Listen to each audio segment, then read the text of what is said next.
gentlemen, welcome to Eat Sleep Suplex Retweet.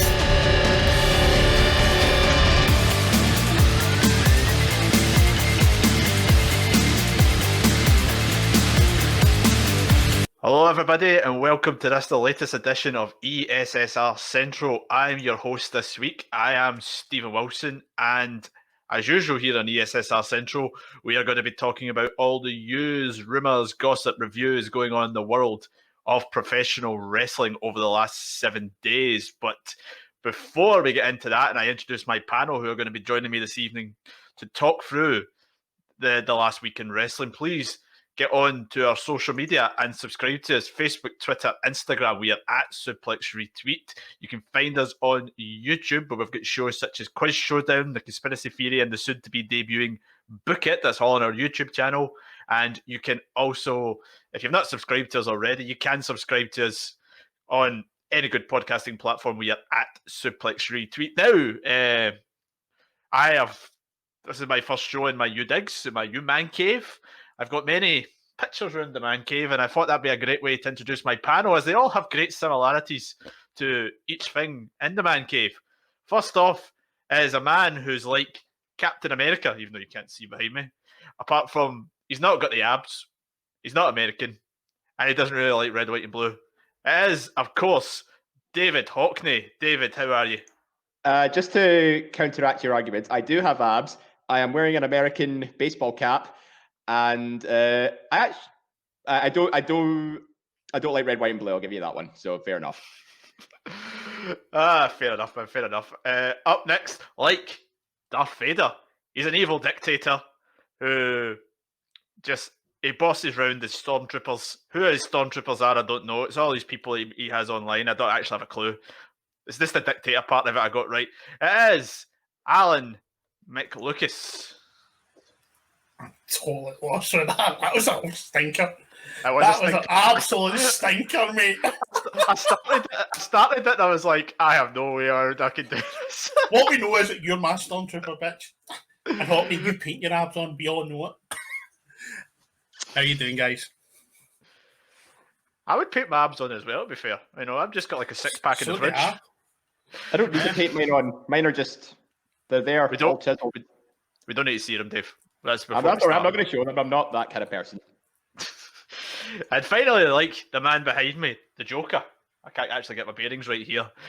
He just wants to see the world burn. It's Grant McRobbie. I actually like that one because the Joker is brilliant. Heath Ledger was amazing. Thankfully, not that Jared Leto shite that you've got. It's not Jared. That behind me. That's what I'm saying. I'm glad it's no Jared Leto you've got there. Otherwise, I'd be out. For a bit of context, Joaquin Phoenix is all right. For a bit of context, I got this.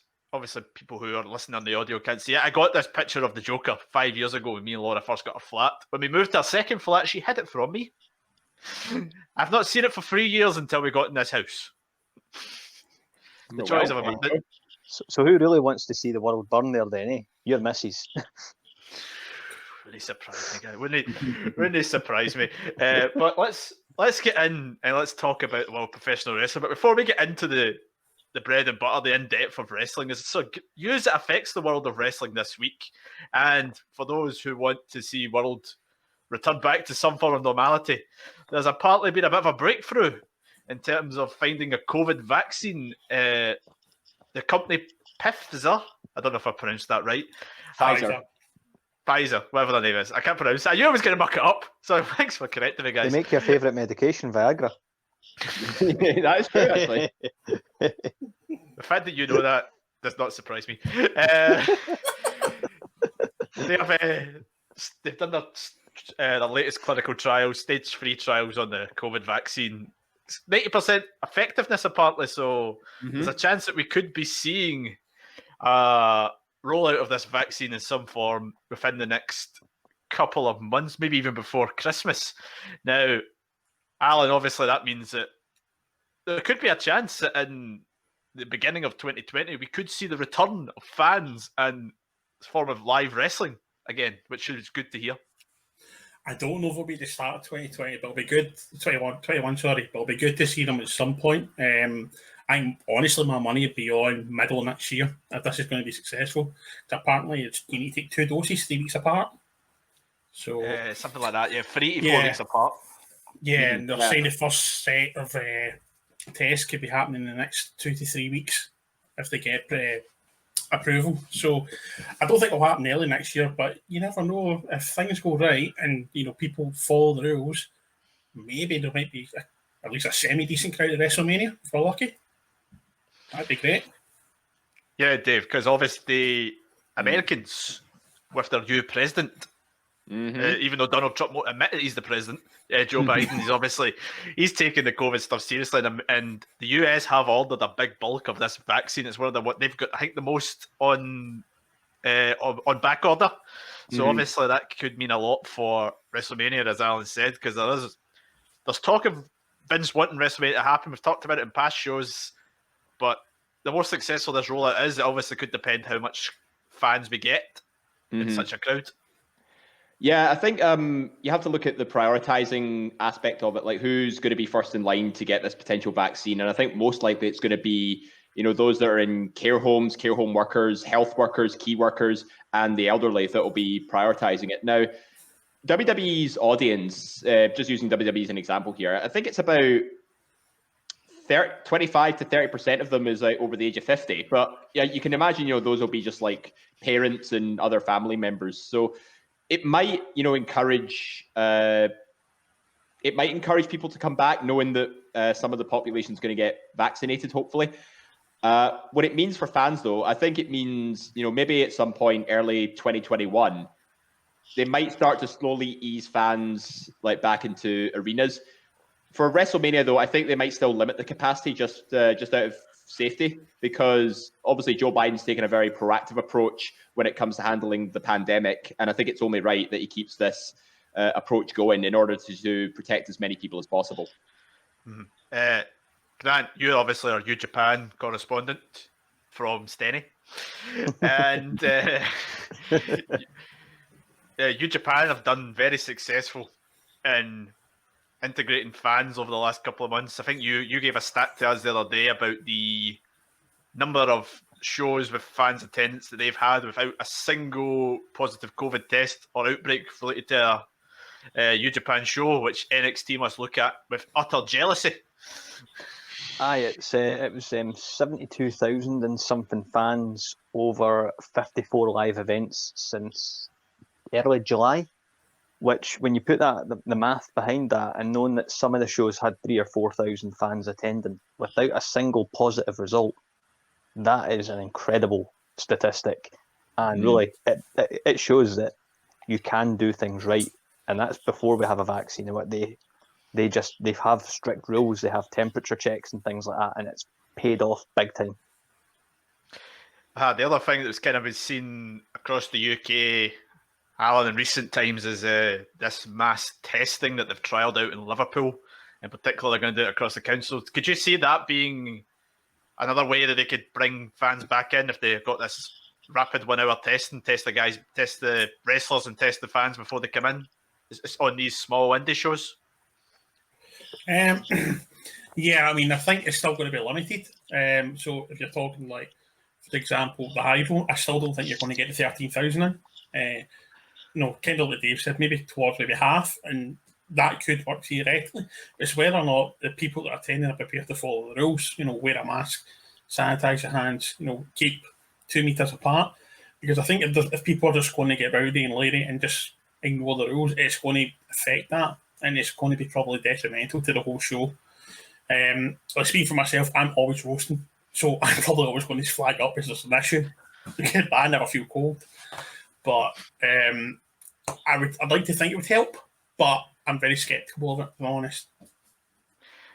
You mentioned Grant. You mentioned the Hydro there. Actually, my ICW's for Hydro show, they had about 1,000 fans. That would have worked perfectly in this current era. I mean that's it. The Hydro for the last Fear and Loathing. All you would have had to done is just make sure that the standing folk were spread out and put them into some of the seats, and boom, problem solved. Yeah, like in Newcastle as well, they've got this. I think Virgin Media have got this big outdoor, like sort of gig venue, but they've set up outdoor platforms so that people in like social bubbles and all that can they can all stand together, but they're kept a good distance apart. That way, you're still maintaining social distancing, but you can still sort of interact in your own little bubble. It's kind of, in a way, it kind of looks a bit like VIP treatment. So it might not be a bad thing, having people separated and having a bit of room to breathe. God, you talk about blooming actually people following the rules at crowds. There's a lot of videos on was it Jericho's entrance on Saturday, and the fans are singing Judas, and the minute of them have the masks down while they're doing it, going Judas in my mind, like what you need. Yeah, keep your mask. The one guy that seemed to be following the rules is that idiot that wears the Everton top at all the shows, who seems to have switched from NXT to AEW because he's allowed to go to the shows. It's mental. But speaking of the aforementioned All Elite Wrestling, they had a big pay-per-view this past Saturday. Yes, it was AEW Full Gear was this past Saturday, the final pay-per-view of the AEW calendar. And Grant, it kicked off with a match between your voice, Kenny Omega and Hangman Adam Page in the finals of the AEW World Championship Eliminator Tournament, where we finally got to see Kenny Omega take his place at the front of the queue.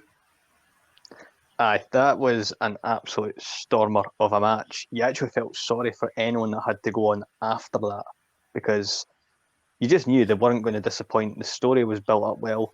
Omega is just almost back to being 100% the cleaner. There's a couple of things to go, but he is back to like full overblown heel with a ridiculous entrance where when you actually realise how many accolades he's got, it is ridiculous. Mm-hmm. Yeah, Dave, the best bout machine, and obviously, I can't. Grant would obviously tell me otherwise. I can't remember seeing many Kenny Omega big pay-per-view opening matches as a singles competitor. So, as he said, to put them on first is a bold. It's bold, but you can kind of see it to mean. One of the things AEW's been criticised in the past is the way they structure their pay-per-views out.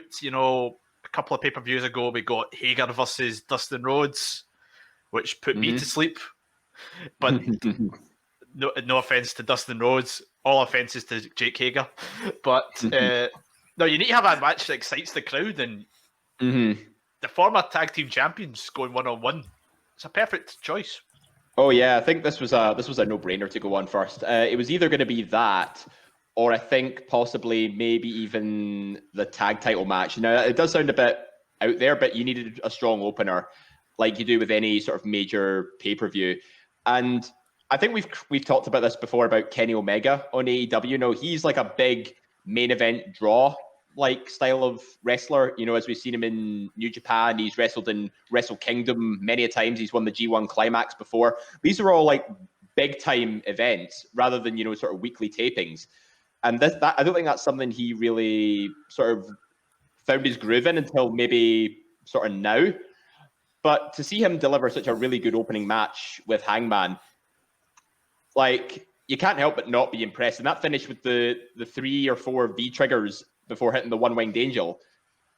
I mean, I think he's really sort of bounced back from what was a bit of a shaky start. Allan, the thing about Kenny Omega, I mean, he shows here he doesn't need to have a long match. I mean, he's had these half an hour to hour classics in New Japan with Kazuchika Okada, but 60 minutes this went for. It's a relatively short opener in terms of, what it could have been. But it shows that you don't need to have a long match to put on a classic on pay-per-view. Yeah, absolutely. I mean, I've not seen it yet. That's my viewing for Saturday, but I know it hasn't happened. But yeah, it kind of sets the tone. I think it's a perfect match to set the tone. There was other matches that people maybe weren't expecting to be as exciting. So I always believe like pay-per-view should go in like a wave format. You get something to build you up, and then you calm down, build up, calm down, then you get to your main event sort of thing. And I think this pay-per-view fitted that to the T. And again, I think sometimes having the really long matches can actually be detrimental, be quite boring. You can have the best storytelling in the world, and obviously there is examples like you mean Okada versus Omega, 60 minutes and so forth, great matches. But when you're too many of them, you do become a bit boring, and you do lack that draw. So sometimes having the sort of sharp 15 20-minute matches are perfect. You don't need to have the big 30, 40-minute matches. And I think it set the tone perfectly for the rest of the pay-per-view. Talking about long matches, Dave, there was the longest match of the evening was the match you briefly mentioned earlier on. It was for the Tag Team Championship. A match about 3-4 years in the making, can't exactly remember the exact timeline on it, was the Young Bucks taking on FTR for the AEW Tag Team Championship. It's a match I've seen various ends of the spectrum for, in terms of some people classing it as the greatest tag team match they've ever seen, other people having disappointment with it because of the build. It's one that, as it say, could go either way depending on how you feel the Bucks and FTR built into this match on AEW. Yeah, I think it did tick a lot of boxes for a lot of people. I was really, really impressed with how well he pulled it off, given all the hype and stuff. But I think that's one of AEW's biggest weaknesses, is that they tend to hype something up so much, but then when people do see it, it tends to sort of slightly underdeliver, or it just misses that it factor, that surprise factor. Because if I could take an example out of context, like Undisputed Era versus Lorcan and Birch some years ago at TakeOver, I think it was Chicago. Like, I didn't expect much from that match, maybe a solid tag team match, but oh my God, it actually turned out to be one of my favorite matches like ever on NXT. And I think when you overhype something as much as, FTR versus Young Bucks, even though people have been clamming for it for a long time, some people might end up a little bit disappointed. But I will say this, though. My favorite bit of the entire match was both of them pulling out all these classic tag team finishers. Like, you had FTR doing that sort of spike pile driver. You even see them bringing out the shatter machine as well, which JR very cleverly referred to as, DIY used to do that move. When, I mean, you're talking about Meet in the Middle. Oh, Meet in the Middle. Yeah, shatter machine's is their old name for the finisher. Meet in the Middle's a DIY one. Aye, that's the. Yeah, sorry, that's my mistake. Yeah, I'm confusing shatter machine with Meet in the Middle. It was. Honestly, DIY FTR or the Revival, that's the rivalry that was playing in my head there. And I think the Young Bucks also pulled out Poetry in Motion as well. Is that right? Mm-hmm. Yeah. It is. So seeing all these classic tag team finishers as well, I think, that was a nice touch to what tag team wrestling showcasing all its best moments. I think, Grant, in terms of this tag match, I think a lot of people are going to be comparing it with the one that we saw earlier in the year, even though it feels like a lifetime ago because it was fans there, between the Bucks and Omega and Page. How would you compare these matches? How would you state this recent match in terms of the one earlier in the year? I would put this match as probably my contender for AEW's match of the year. It ticked every single box for me. I'm a huge Bucks fan. Love FTR. I felt that the build up towards all this has been cleverly done. Maybe the only closest thing to a weakness on it is the whole kind of Bucks kind of seemingly turning a bit heel over the last few weeks. But FTR are already the clear heel team, so when you're going into it, it does leave you a bit in muddied waters. And if you're thinking of old school good and bad storytelling, but for the purpose of the story, the build and everything, the match was fantastic. My only concern then is if the reports about one of the Bucks' injuries are actually true, how much longer can they keep hold of those belts? Because going on a worn ACL and stuff like that isn't the best idea in the world. Mm-hmm. So, they're leaving themselves a bit of a challenge there. It's an interesting one, Alan, because obviously, as Grant said, there's rumours of Matt Jackson having an ACL injury in a match that picked up against Butcher and Blade, but there's also talk that FTR, this might be their one and done in terms of that. The part that they only really came in for this match with the Bucks. They might want to go elsewhere, and test the waters in other companies. How did you think the future of the tag division could be if the Bucks aren't due a long run and FTR could be gone from the company? It'd be disappointing. I mean, I won't lie. Like, FTR and WWE, I just didn't get it. I just didn't like them. I thought they were jobbers, and they were treated as jobbers such as well. But they have been terrific in AEW. For me, the Bucks are this I I know they're not them, but this generation is Hardy's, Edge and Christian, 3D rolled into one. They are the team that's generating the buzz about tag team wrestling. As far as I'm concerned, AEW's strongest category is the tag team division. So I mean, it'd be a kick in the teeth if the FTR do go, but if they've got ideas about going to Japan and wrestling elsewhere, fair play to them. I hope we get in the UK once people can start going back to shows. But I don't think overall it'll be too catastrophic because the tag division is really, really strong. Best Friends are doing some excellent work. You've got Pride and Powerful, who are another phenomenal tag team. You've got Jurassic Express, who are absolutely sensational. I really, really like them. I don't think they're going to be tag team for too much longer. I think it's only time before Luchasaurus goes for the big belt. But the tag division, that's just some of the people I just mentioned. I know like Sarah, who's a huge fan of Evo Uno in the Dark Order. The whole division's absolutely scattered with talent. So I wouldn't be upset or worried about it. It'd be disappointing, but there's enough quality there for people to come up and challenge the Bucks. I don't think it's going to be a long reign. As you say, if the injury is legit, which reading the rumours it is, I don't see them being tag champions for the new year. I'd be very surprised. Because another name that you could chuck in there is Ricky Starks and Brian Cage. Yeah. I would chuck them in there. I think they've got a what great about, chance. What about Private Party? They have a victory over the Young Bucks already. Yeah, that's what I mean. Like, I just need a handful, and you're still naming more. There's more. And then there'll be singles competitors putting them. I wouldn't just surprised to see Jericho and MJF forming up the tag team at some point. The whole card is stacked, and it's, as I said, it's the strongest department. I've got no worries about it. It'd be disappointing if they go, but it's not going to be like, for example, if the New Day left WWE. It's a huge hole. We feel they don't really have that other team that can come up and stand up anymore. Maybe other than the Viking Raiders, they don't really have anyone else. Whereas AEW have got so much talent, so I wouldn't be too disappointed in it. I wouldn't be disheartened. The main event of this show was one completely different type of match from what we saw in this tag match between Jon Moxley and Eddie Kingston. It was an I Quit match for the AEW World Championship. Grant, we talk about putting the body on the line. Eddie Kingston goes out here. He puts on a show. And for anybody who wasn't familiar with Eddie Kingston in the spring, he's definitely up there showing why he was one of the best in the world. Aye, Eddie Kingston. I mean, I've seen him a few times live now. Seen him like against Gresham in Progress. I've seen him against Rory Coyle. Is that his name again? Rory Coyle. And North Wrestling. You give Kingston a microphone, you're guaranteeing absolute pure gold. And you put him in the ring, he will tell you a story. And him and Moxley's match, I loved it because it was brutal. It was uncomfortably violent. But compared to some of the other violent matches I've had in AEW, where things get a little bit over the top, everyone talks about Moxley and Omega, the big spot with the barbed wire and stuff like that. You go for that. It was uncomfortable, but it felt realistic.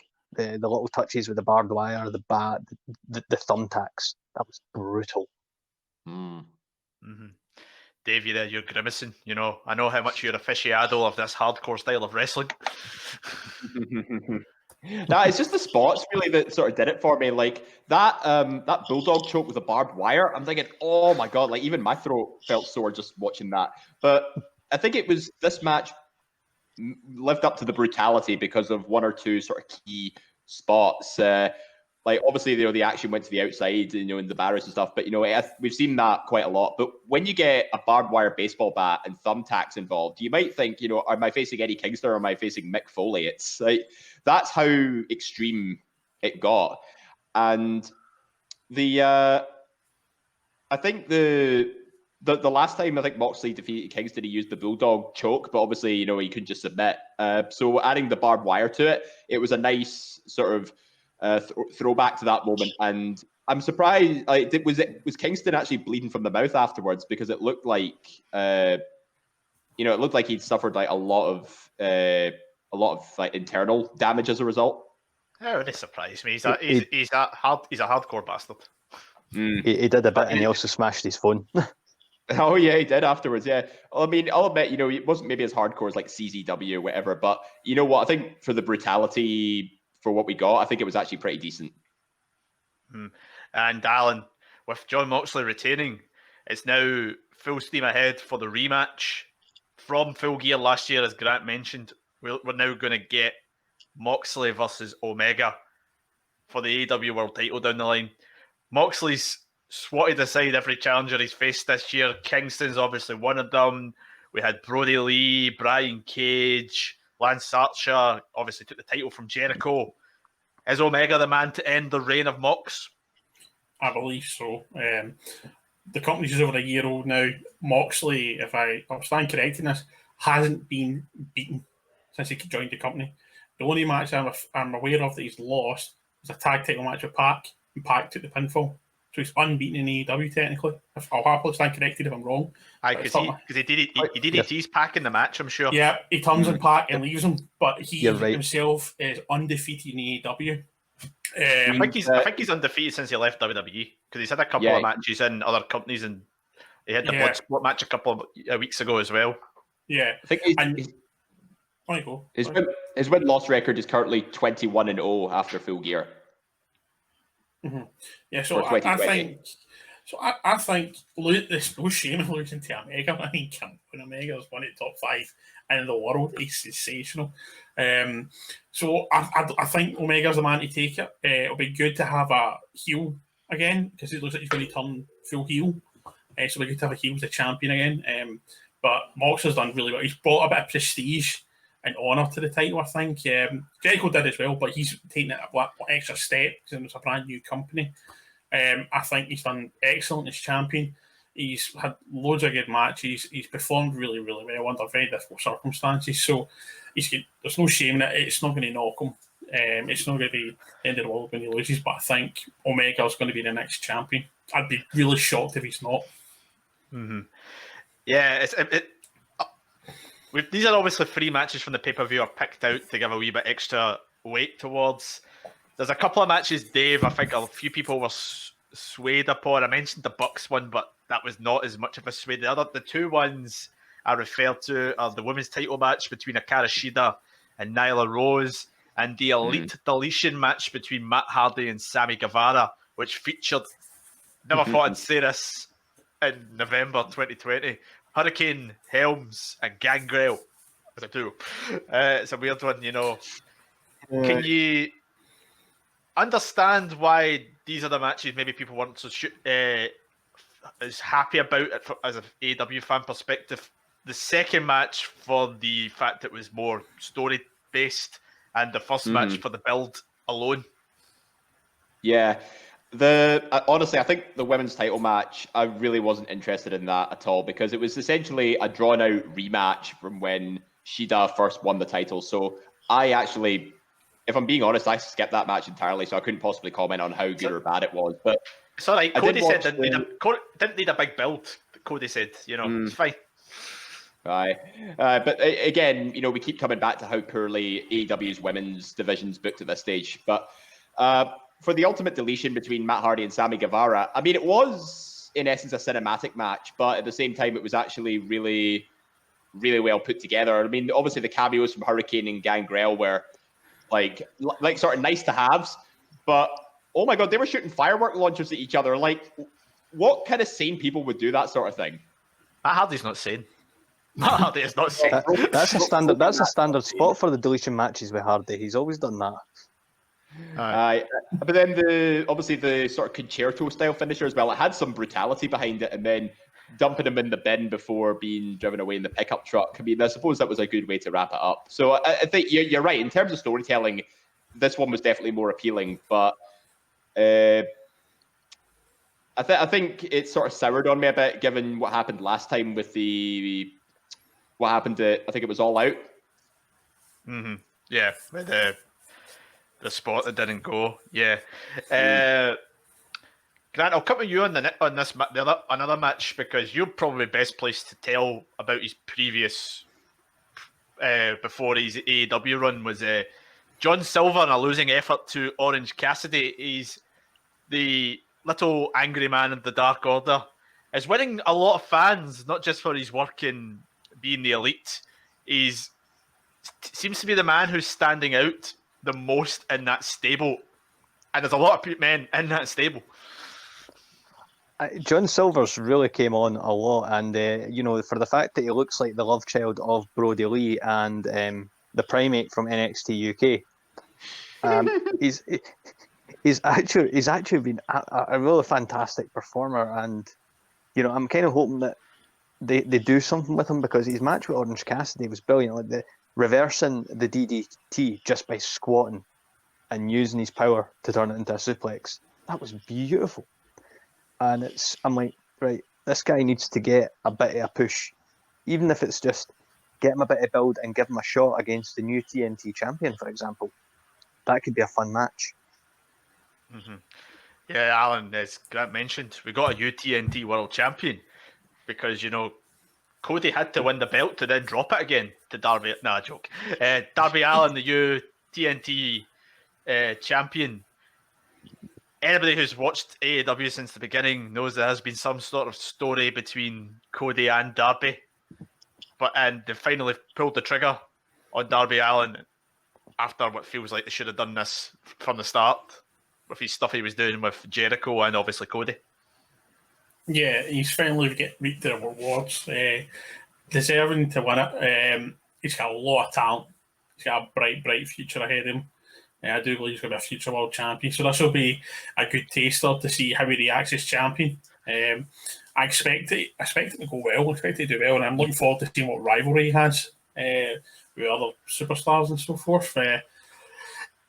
Cody coming back and win it was a bit of a kick in the teeth, but reading some of the reports about how he was never meant to lose it but he had to go off to do some reality show, so that's why Brody Lee won in the first place. Whether that's true, I'm not 100% sure, but that's what a lot of the reports are actually saying. So I can kind of understand why they had to do that and how but it also did damage the TNT title. But hopefully now, finally, it's on the right guy. He can get a decent run with it. And I'm hoping for some good stories coming out of it. I think he's got real potential with him, the champion. Mm-hmm. Yeah, he talked about that, Dave. It kind of didn't really stead Brody Lee in the best part. I would have loved to see Darby take the title from Brody Lee. I thought that would have been quite a good story. Yeah, I agree. I think Darby should have been the one to take it off Brody Lee. I mean, there was no need for Cody just to win it back and then lose it a couple of weeks later. I think it was kind of pointless, really. Darby Allin, he's been sort of he could have easily had a long running feud with the Dark Order. And, him overcoming the odds, given, he's not the biggest guy in AEW, and he feels like he's been held back a lot. I don't know if it's because of, guys like who are taking center stage more, such as the Inner Circle and Omega and Hangman and stuff. But, I mean, it's been a long time coming for Darby Allin, and I hope he takes the bull and runs with it, because he is a very, very popular superstar with the AEW fans. Yeah, it's interesting. It looks like he's going to be continuing his feud with Taz's stable. The guys I mentioned earlier on, Ricky Starks and Brian Cage. Will Hobbs is in about that feud, so there's some potential matches in there as well. And Grant, the other match on the main card, was MJF defeating Chris Jericho. Two pay-per-view losses in a row for Jericho. Now, he's lost 3 out of 4 this year, which is incredible. It shows how much he's putting over the roster.